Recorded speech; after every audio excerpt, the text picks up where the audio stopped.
국제문제평론가 임상훈 씨 어서 오십시오. 네, 안녕하십니까? 네. 문재인 대통령의 방미, 한미 정상회담, 외신들도 다들 보도하고 있죠. 네, 그렇죠. 미국 언론, 중국 언론, 일본 다들 언론들이 관심을 많이 보이고 있더라고요. 먼저 미국 언론부터 한번 정리해 볼까요? 네, 미국 언론들 역시 우리나라 언론들이 많이 이제 분석을 해놨던 것에서 아주 크게 비슷하겠죠, 그렇죠. 예. 크게 벗어나는 그런 건 없습니다. 우리나라 언론들 워낙 분석 잘 해놓으셨더라고요.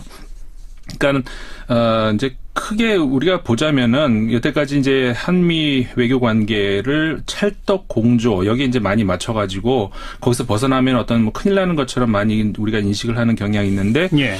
꼭 그럴 것까지 있냐? 그 두 나라가 안 맞을 수 있는 것이 있다. 근데 특히 이번 같은 경우에는 두 정상의 스타일도 그렇고 외교적으로 조율을 해야 될 사항들이 있다. 이런 보도들이 분석들이 많이 있었습니다. 예. 먼저 29일자 USA Today 미국 신문이죠. 여기서 어떤 내용도 나온다는 좀 읽어드리겠습니다. 이번 주 백악관에서 한미 정상이 만났을 때 문재인 대통령과 트럼프 대통령이 의견의 일치를 보지 못할 수도 있는 문제들이 산적해 있다. 지난 5월에 취임한 문 대통령은 북한과 김정은에 대해서 덜 대결적인 접근 방식을 취하기를 원한다. 이와 반대로 트럼프 대통령은 김정은의 핵 및 미사일 개발을 저지하기 위해서 경제 제재, 군사 조치 위협을 통한 최대한의 압박을 추구하고 있다. 이렇게 얘기를 하면서 덜 대결적인 접근 방식과 최대한의 압박. 네. 여기 차이가 있다. 그거죠. 네. 이제 조율을 해야 될 거다. 이제 이런 이야기를 하면서 이제 29일, 30일 만나게 되는데 그런 이견을 둘러싼 싸움을 피하는 것이 유익할 것으로 생각할 수 있다. 어떤 우호적인 관계 구축을 위해서 노력을 할 수도 있을 것이다. 이제 이런 예상을 해 놨습니다. 예. 정상회담이라는 게 원래 각자 입장이 있어도 정상회담 자리에서는 별로 이렇게 안 싸우고 절충하는 그런 경우가 많으니까 그렇게 예상을 한 거네요. USA Today도. 결국은 그러니까는 그 정상들이라 하더라도 각국을 대표한다 하더라도 어떤 그 개인적인 친분 이런 거를 쌓으면서 또 어떤 좋은 방향이 나오지 않습니까? 흔히. 그렇죠. 네, 그런 이야기를 많이 좀 했던 것 같고 특히 그래서 이제 그 맥락에서 28일자 뉴욕타임스 보도 내용을 보면은 그런 얘기들이 좀 나와 있습니다. 백악관 관계자들은 트럼프 대통령과 문재인 대통령이 개인적인 친분을 형성해서 어떤 갈등이든 완화할 수 있기를 바라고 있다. 그런 이야기를 하면서 트럼프 대통령 이야기를 좀 있습니다. 트럼프 대통령은 사안을 개인화하는 경향이 있다. 즉 다른 정상들과의 친분, 그다음에 합의를 이끌어내는 자신의 능력을 강조하는 것이다. 사안을 개인화한다. 네. 예. 그래서 이제 제프리 베이더라고 하는 이제 그 백악관의 현재 그 안보 담당 특별 보좌관인데요. 이런 이야기를 한 것을 이제 실었습니다. 지난 몇 달간에 비해서 우리가 보아온 관계와 비교할 때 더 난항을 겪을 것이다. 그러니까 현 백악관 안보 담당 보좌관이 아니고 오바마 행정부에서 했던 그 인물인데 제프리 베이더. 그러니까 과거에 비해서 더 난항을 겪을 것이다. 이런 예상이 우리도 많이 했었죠. 그런 얘기가 있는데 근데 이런 얘기도 있습니다. 베이더 역시 전 백악관 보좌관 이야기인데요. 문 대통령이 처음엔 트럼프 대통령과 좋은 관계를 형성하는 것을 바랄 것이다. 바라죠. 그리고 백악관도 분명 이와 같은 것을 원할 것이다. 이렇게 예상을 했습니다. 네. 당연한 이야기겠죠. 싸우러 가는 게 아니니까요. 그렇죠. 그러면서 이제 이런 이야기도 있네요. 역시 같은 뉴욕타임스 신문 안에 있는 내용입니다. 백악관의 일부 인사들의 견해에 따르면은 문 대통령의 당선은 한국에서는 정치적인 대변화와도 같은 것이다. 이는 특히 북한과 지금과 같은 형태의 관계를 형성하는 것을 바라는 청년층 유권자들의 승리이기도 하다. 그러니까 다른 형태의 관계를 바라는. 남북관계가 달라지기를 바라는. 청년층 유권자들의 승리이기도 하다. 일부 사람들은 심지어 이를 한국판 브렉시트라 칭하기도 한다. 이런 얘기는 좀 처음 들어보는데. 저도 처음 들어봤는데. 미국에서는 이런 얘기가 또 나오는 모양입니다. 그런 이야기들이 있고. 그다음에 미국의 다른 언론들도 많이 있습니다만은 경제 관련 이야기도 있습니다. 그러니까는 이것은 블룸버그 통신인데요. 28일자입니다. 한국이 트럼프의 무역 위협 잠재하기 위해서 재벌 총수 동행. 이 제목이 괜찮네요. 네. 무역 위협에 잠재우기 위해 재벌 총수들이 같이 간다. 네. 그래서 재벌 총수들이 좀 도움을 줄 수 있지 않을까 뭐 이런 예상인데요. 이런 내용들이 있습니다. 이번 주 미국 방문을 앞둔 문재인 대통령이 직면한 과제는 트럼프 대통령이 불만을 갖고 있는 또 다른 협상, 그러니까 2012년 한미 자유무역협정 FTA죠. 여기에 대해서 트럼프 대통령이 문제 삼지 않게 하는 것이다. 예. 과거 이제 그 트럼프 대통령이 그런 얘기를 했었지 않습니까? 그렇죠. 뭐 헐업을 끔찍한 협상이다. 그 한미 FTA를 이끌어서 일방적인 협상이다. 이런 이제 비난을 한 바 있었는데 이제 그 점을 지적을 하면서 근데 이제 블룸버그 통신이 이런 지적도 했습니다. 그러니까 한미 FTA 발효 전부터 그 전부터 한국의 대미 무역 흑자는 2배로 증가했었다. 이제 그런 얘기 지적을 한 바 있고요. 그러니까는 FTA 때문에 갑자기 미국이 어떤 그 불리한 상황으로 갔다는 건 아니라는 그런 이야기를 했습니다. 그러면서 한국 정부는 이번 한미 정상회담이 무역이 아니라 북한의 핵 개발과 관련된 안보 이슈에 초점이 맞춰지길 희망하고 있다. 네. 그러나 한미 정상이 한미 FTA 문제를 거론하지 않고 지나가기는 어려울 것으로 보인다.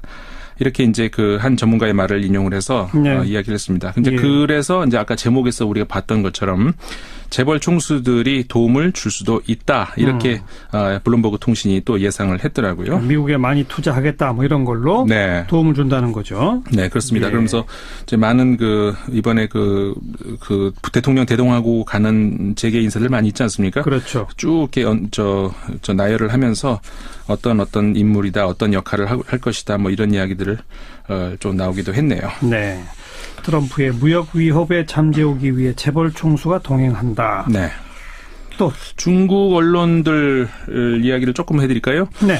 그 환구시보 외교 국제문제 전문지죠. 그 핑퐁 외교라는 말을 사용을 했습니다. 과거에 핑퐁 외교하면 미국과 중국 사이에서의 그 70년대 그 외교 그렇죠. 우리에서 떠오를 수 있죠. 근데 이번에 그 문재인 대통령이 남북한의 그 스포츠 단일팀 이야기 화두를 꺼내지 않았습니까? 예. 거기에 이제 근거해서 얘기하는 것 같아요. 그래서 제목을 남북 관계 개선을 위한 문재인 대통령의 핑퐁 외교 이렇게 제목을 뽑았습니다. 그러면서 평창 동계 올림픽에 남북한이 사실상 단일팀을 구성에 참가하자고 문재인 대통령이 제안을 했다.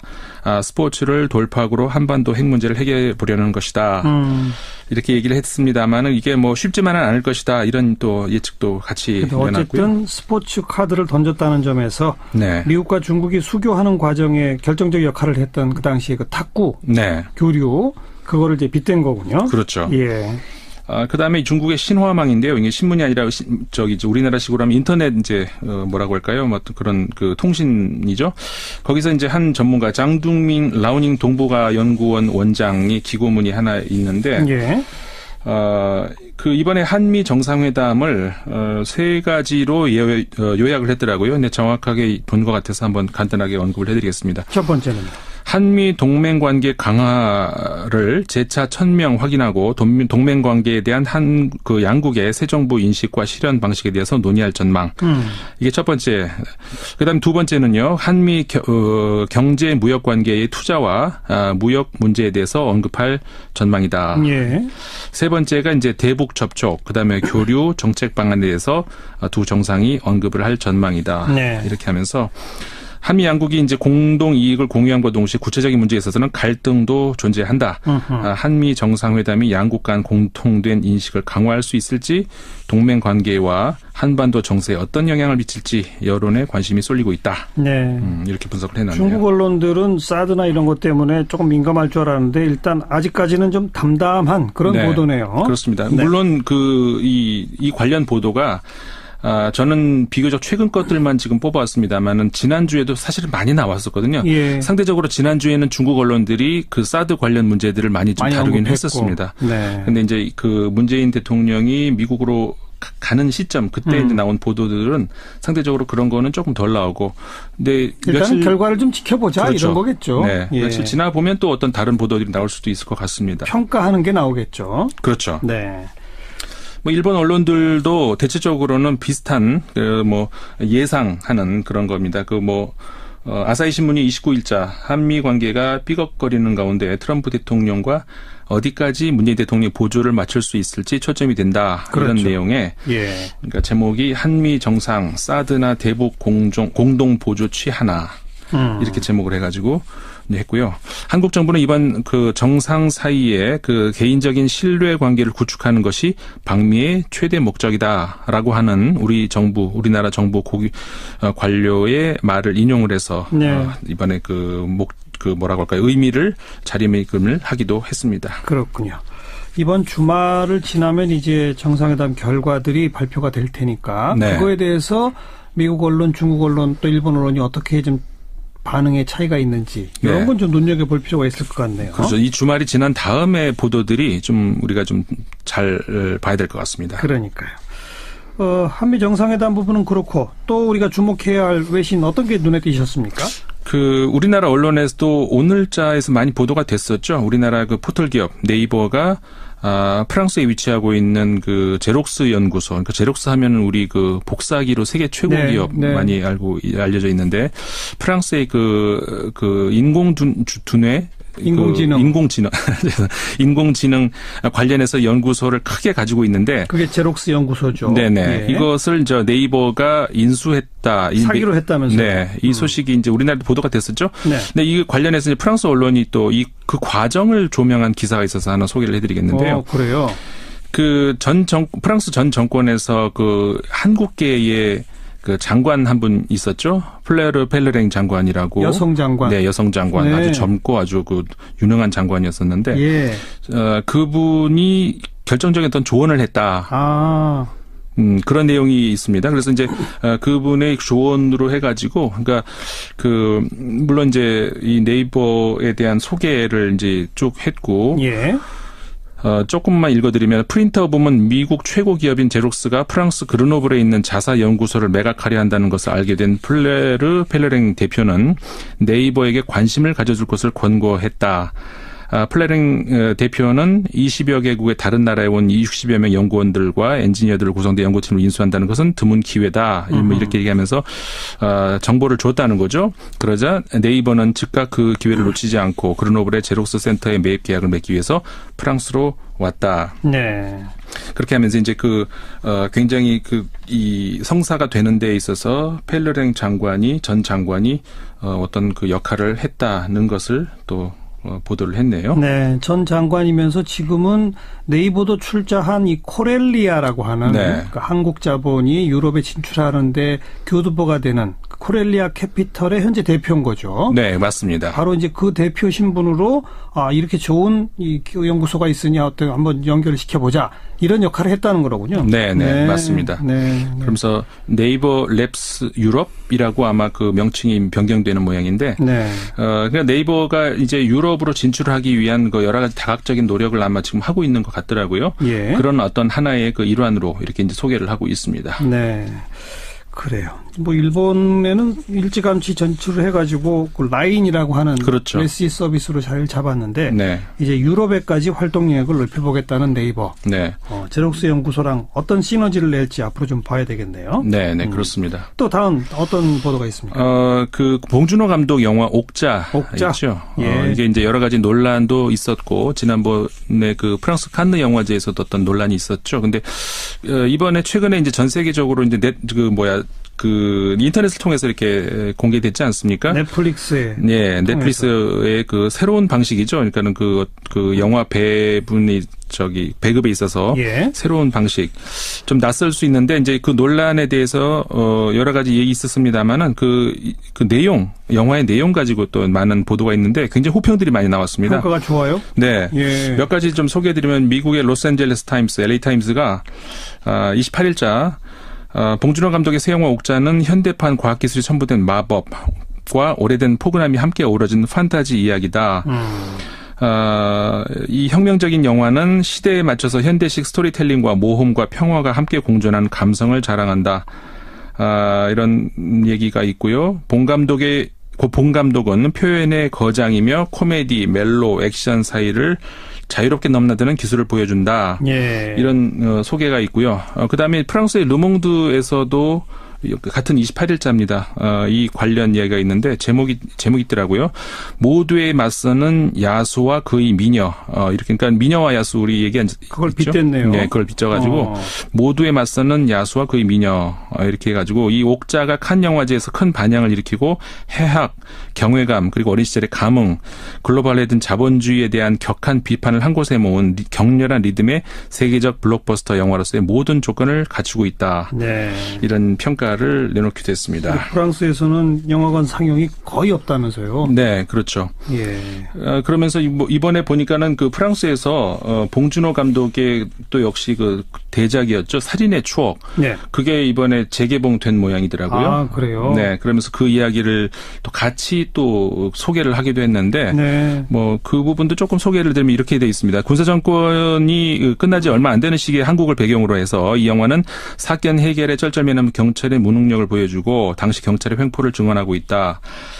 민주화와 자유화 운동이 완전히 없애지 못한 그리 오래되지 않은 시절의 희생자들을 어떻게 해야 할 것인가라는 질문을 던지는 영화다. 이런 평가를 했습니다. 네. 그 외에도 뭐 프랑스 언론들이 굉장히 좋은 평들을 많이 했고요.